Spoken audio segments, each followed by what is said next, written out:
Now, how does a kid born into extreme poverty build a multi-million-rand company from scratch? Lekau Sehoana is an epitome of rags to riches. He started from the ground and built his business to the top of the country. But trust me, it was not a smooth ride. His journey was filled with struggles, failures, and even death.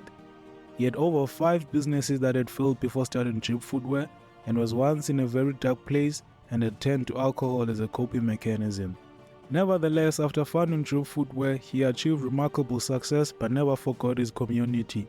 As a result, he contributed to the construction of schools, sponsored large entertainment events and soccer teams, and even went as far as owning his own soccer team. Despite these achievements, he would later separate with his wife, which led to a bitter conflict between the two and resulted in allegation that his wife wanted half of the company. However, from the dusty streets of Ivory Park to reaching the pinnacle of success, Lekau Sehoana's story serves as a beacon of hope and inspiration. But to fully understand his story, we must go back to 1988, where it all began.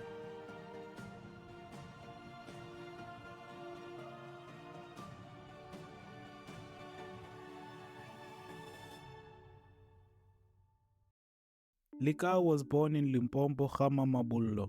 However, his started life was very depressing to say. His parents divorced when he was only 2 years old. As a result, in 1990, his mother and 3 siblings moved to Alexandra Township in Johannesburg. So basically, his mom had hopes of finding work in the city, but unfortunately she could not find any permanent employment. Then in 1994 they moved again. The family arrived in Ivory Park, an informal settlement, or as some would say, a squatter camp. Lekau grew up in poverty, and in order to provide for her family, Lekau's mother stepped up and worked odd jobs. Meanwhile, Lekau and his siblings had to attend school in the public schools around Ivory Park. However, the living conditions were not that good.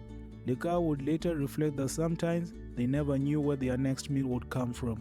Now, since they lived in a tiny shack, Lekau and his older brothers slept on the floor while the mother and the younger sister slept on the bed. During rainy nights, it was very challenging as their tiny shack was leaking. Also, there was no electricity where they stayed, and that was a challenge when they had to study. But that could not stop Lekau and his siblings from dreaming and pursuing their studies. One day, Lekau went to church with his granny. To his surprise, when he got there, the pastor revealed to Lekau's granny that he has a prophecy about Lekau, and this was that he was going to be the wealthiest in the family. But this made absolutely no sense to him as he knew nothing but poverty. Fortunately, the primary school that he attended had feeding scheme for poor kids since it was a public school. However, in high school, he was exposed to a new reality as there was no feeding scheme and he was constantly made fun of due to his torn uniform. Therefore, he started to isolate himself. One day at school, they were instructed to wear casual clothes. He was so worried about this as he had no decent clothes to wear. But since his grandmother had taught him how to sew, he took an old pair of torn sneakers and repaired them. He also created his own denim attire. As a result, all the kids at school were impressed, and his teacher even pulled him to the side and said, "This is great. You can actually make extra money by fixing clothes for us, the students, and even the community." He took this advice and started earning extra money by fixing and repairing clothes. Now with this money, he was now able to have pocket money to buy food at school, and he even purchased business books and even learned how to create a business plan at just 15 years old. Unfortunately, in 2007, he failed his matric due to his busy schedule. However, he returned the following year and passed, but his marks were not impressive. Therefore, he took a gap year and worked odd jobs, including selling quarters at his friend's family business. During this time, he had also attempted to build a relationship with his father, but it never worked out. While working these odd jobs but still seeing that his family was still living in poverty, he decided that he wants more than a job, as he believed that it was not enough to take his family out of poverty. He believed that he had to start a business and that would sustain his family for a long time. He decided that he would start a cleaning business. However, he had no capital to buy cleaning supplies and equipment. He was devastated about this, and his mom saw that, but she kept asking him what was stopping him since he really wanted to do this. So he basically told his mom that he had no money to afford the cleaning equipment since they were so expensive. But to his shock, his mom said, "Then why don't you sell the fridge?" At first, he thought that she was joking, but she was serious. So Lekau went ahead and sold the fridge and then bought the cleaning equipment and supplies, He went on and hired his friend and they started a cleaning business. Unfortunately, the business was a failure. Now around this time he was in a very dark place and had turned to alcohol to run away from his reality of poverty. He drank his sorrows away but would later quit alcohol. He then realized that he should just go further his studies, get a job and then come and fund the businesses he always wanted to start. Therefore in 2013 he registered at Ekurhuleni West College for a civil engineering course. And he completed after 3 years and got a job at a construction company. The salary was good, he even managed to buy a car and rented a nice apartment. Life was now great as he was now working and had met his fiancée Lebogang Machava. They planned to get married later in 2018, so he kept working and giving value to the company. I need the cash, simple as that. One day he happened to be part of a project where they were refurbishing a school, and this was around the time he was about to get married. He then tried to get leave so he could go and help his fiancée prepare for the wedding as she was also pregnant at the time. But the company rejected him the leave. So he was furious and decided to just quit as he had saved up money for the wedding and even sold his car. He went on and got married and his fiancée had given birth to a healthy baby. But reality struck as he had no income and had to provide for his extended family.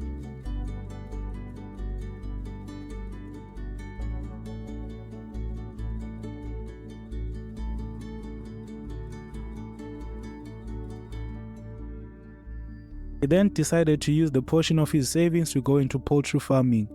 So he bought chicks and grew them. He managed to grow this business as he worked very hard, but unfortunately the business failed. He lost around 500,000 worth of product and resources. He then left the business and started the Chisanyama for the community of Ivory Park, but it also was a failure. Went on to another business and it also failed. Now along these failures, his mom kept pushing him to try again. He was also assisted by a good friend of his who decided to give him 50,000 rands worth of chicken as loan so that he can sell and make profit, but this was also a failure. He was devastated and was now on the verge of giving up. So he decided to stay at home and take care of his child as his wife still had a job. He even tried to find another job, but while sending out CVs and waiting for a job, he had this thought that kept coming to him. And this was to go back to his first business, his love for fashion. At first, he wanted to start a formal shoe brand, but he was more in love with the casual style and preferred sneakers. So he did some research and studied the greats that had done it. He tried consulting with his friends on the suitable name. They discussed the name suitable for a shoe brand, and then one of the friends suggested Azania, but they were all hesitant. Lekau said, let's just call it Drip. If we pull it off, it'll be beautiful. But all along this time, he never told his wife about the sneaker business as he believed that he had put her through a lot and wanted to pitch the idea to her when he had enough information so he could impress and blow her mind. He went on and registered the company, then went back and told his wife and she was impressed. So he carried on with his research into the sneaker world, and to his discovery, he was introduced to Batu, a South African sneaker brand, and he was inspired but also had second thoughts as he feared that someone else was already doing what he wanted to do. Nonetheless, he continued and spent months searching for manufacturers. He finally found one reputable factory with 50 years of experience. He shared his vision and his plans and they understood. So he went home and reviewed his shoe design but felt like something was missing. It was the shoe logo. He did not quite like the shoe logo they had picked, as this was just an emoji with no mouth but just eyes. So he redesigned it and came up with the current Drip logo, which is the D. So the factory advised that he should use the entire brand name along the logo as he was still new and still had to familiarize the people with this brand. Now the factory agreed to manufacture the sneakers but said the minimum order quantity was 600 per color. Now this was a blow as he could not afford the money required, but they managed to strike a deal and he was given 26 prototypes on a contractual basis that he has to come back and purchase the rest of the order. He then took the prototypes and marketed them on social media, sharing his origin story, and people resonated, so it went viral. Due to his viral tweet, he was invited to interviews to talk about his brand. He went there with the prototypes and promoted his brand. Therefore, he decided to ask his friend to help him set up an online store. In return, he would get a pair of sneakers. They created the online store and added the pre-order option. As a result, people ordered. He then took the money and went back to the factory to pay for his initial order. This was during 2019 and he was on to a good start. Now, to run the business, he had his wife and his brother help him out as he delivered to his new customers, but this became more demanding as the sales kept increasing. His friend who had a car at the time offered to help and they used his car for delivering the shoes. The 600 pairs were sold within 6 weeks. Now they had to order more, but to raise capital he borrowed money from another friend and placed an order for over 1,000 pairs. As the demand continued to rise and the business was more demanding, it had even started to take a toll on him physically as he was starting to lose weight. He then decided to bring in help from 2 people and would later employ them on a permanent basis. The sales kept increasing, so they decided to rent a tiny room as a warehouse to fulfill orders, and they expanded their team.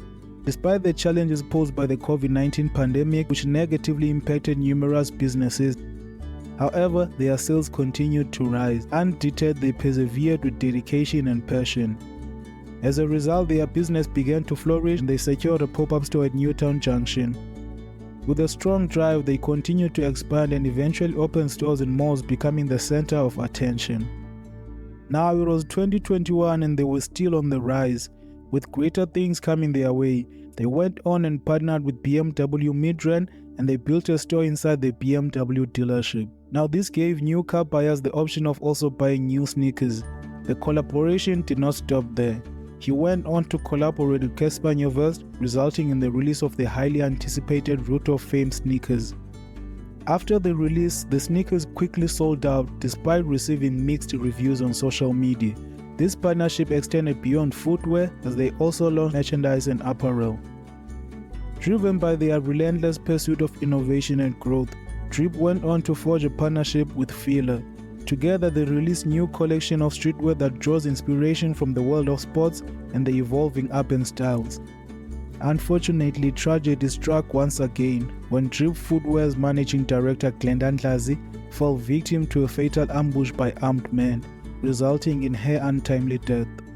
This devastating event deeply affected Lekau as he shared a close bond with Glenda and her family. Growing up, he had even gained invaluable knowledge from Glenda's father. There's no doubt that this mentorship played an important role in his life, and the Ndlazi family had constantly supported him during challenging periods. Now, the loss of Glenda not only left a void in Lekau's life, but also to the entire Drip Footwear company. Despite facing challenges, the winning streak continued for Drip Footwear as they ventured into new territory. Building on the successes of the Root of Fame collaboration with unveils, Drip introduced their new fragrance line, Drip Finesse, with DJ Zinhle and Medabongs as official brand ambassadors. Additionally, rapper Nomuzi Mabena joined as a creative director, giving her expertise to the overall look and feel of the scents. This was now under the Drip Group. The Drip Group later announced the launch of a new brand called Domain Jeans. Among this new brand was Drip Footwear, Drip Finesse, Root of Fame, and Kiddies Republic.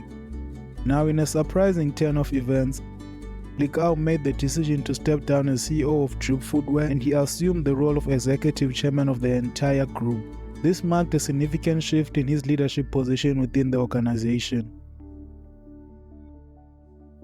As Drip Footwear gained widespread visibility across the country, appearing on billboards, it as some people began to speculate whether he was merely a front and if there was a wealthy undisclosed owner behind the scenes providing substantial financial support. The source of funds for the billboards puzzled many people, and they questioned how he managed to afford such prominent advertising.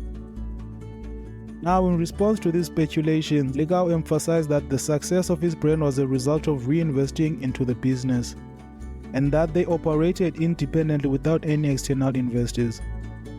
He explained that running a large brand was not an easy task, and that the billboards were mainly for expanding the business and demonstrating their seriousness to potential partners like Fila. Lekau expressed frustrations at the implications of these speculations, as he believed they seemed to undermine the achievements of a black individual, insinuating that success could only be attained with the support of others. He asserted that a black person is also capable of achieving greatness independently. However, their growth had reached greater heights that they expanded into the sports industry. engaging in sponsorship with teams like the Imperial Lions, which is a cricket team, and Sekhukhune FC, a soccer team. Additionally, they bought their own soccer team, the Black Eagles, which competes in the ABC Mutsipi League. The brand's involvement extended beyond sports, as they sponsored major events including the Summers and the Channel O lockdown house parties, among others within the entertainment sector. The success of Drip also translated into job opportunities for hundreds of individuals, reflecting the brand's commitment to creating employment. Lekau remained grounded and mindful of his roots, evidenced by the establishment of the Township Dream Foundation. This foundation aimed to support and uplift underprivileged communities through various initiatives and contributions. A war on poverty. Furthermore, Lekau extended his support to his brother by assisting him in purchasing a fast food franchise called Magoya Fish and Chips, and had even bought his mother her first house, exemplifying his commitment to his family's success and well-being.